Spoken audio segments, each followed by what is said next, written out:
and I get a torrent of abuse from farmers as well. Like, I get death threats sent to me. I have farmers saying they're going to turn to events where I'm at and they're going to hurt me, stuff like that. But most worryingly, I have farmers who message me saying they're going to go abuse an animal, they're going to go shoot a calf, they're going to go hurt their pigs because I've irritated them. Now, I don't believe that this is acceptable from any side at all, but what I think is really important to note is perspective. And in this situation, it's neither Paul or myself who are the victims. The only victim in this situation is the animal, because they're the one that's kind of the knife pulled across their throat. They're the ones who suffer and ultimately die. And although words are not very nice, the actions of what we do to animals are significantly worse than any words that can be said to either of us. You have, as far as I understand it, and correct me if I'm wrong, Ed, you've openly trespassed on property as part of your activism, which is not breaking criminal law, it is breaking civil law.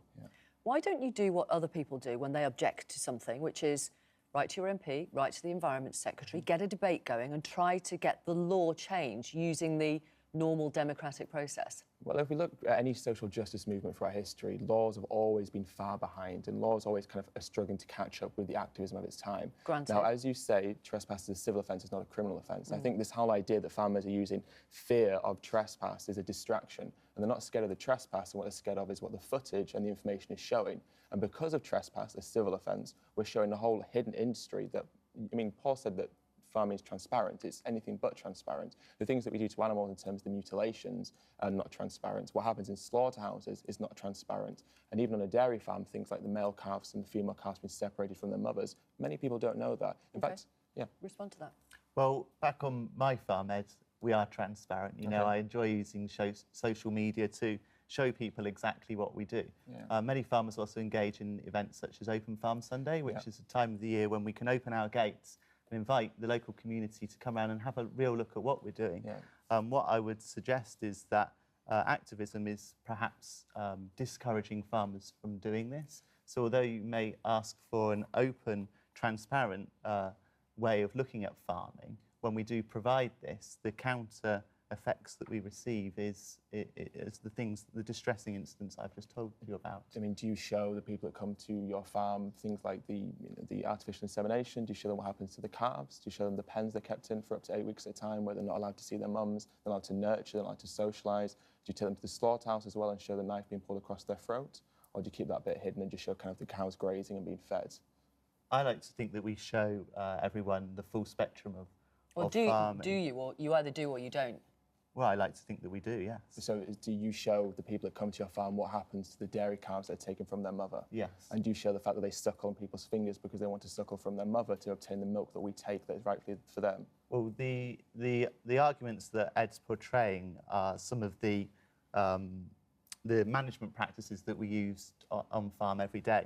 And I guess one of the things that we can agree on, although we've highlighted a lot that we don't, is that what we really should be looking at is educating everyone, the consumer that enjoys spreading melted butter or delicious cheeses across their toast, exactly how that is produced. And I think that's one thing that we can both agree on, that what we need to do is show everyone how we produce food in our country, because I guess what we sometimes forget is that we all need a farmer 3 times a day.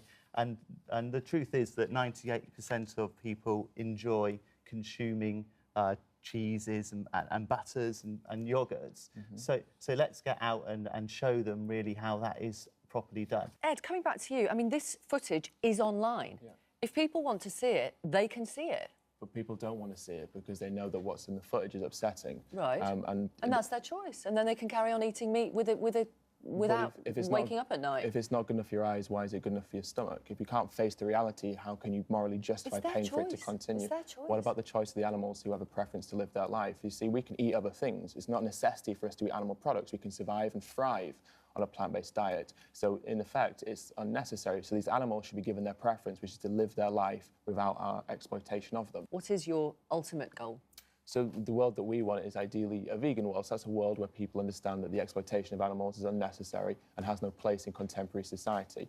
What we have to ask ourselves is, are a taste preference worth more than the life of an animal? Because, a meal to us lasts a matter of minutes, but death for an animal is eternal. They have one chance of life. What right do we have to take it from them just because we enjoy the taste of their flesh in a sandwich? Farmers are here to produce what the consumer wants. We're a demand-led industry, and we'll continue to provide great, nutritious food.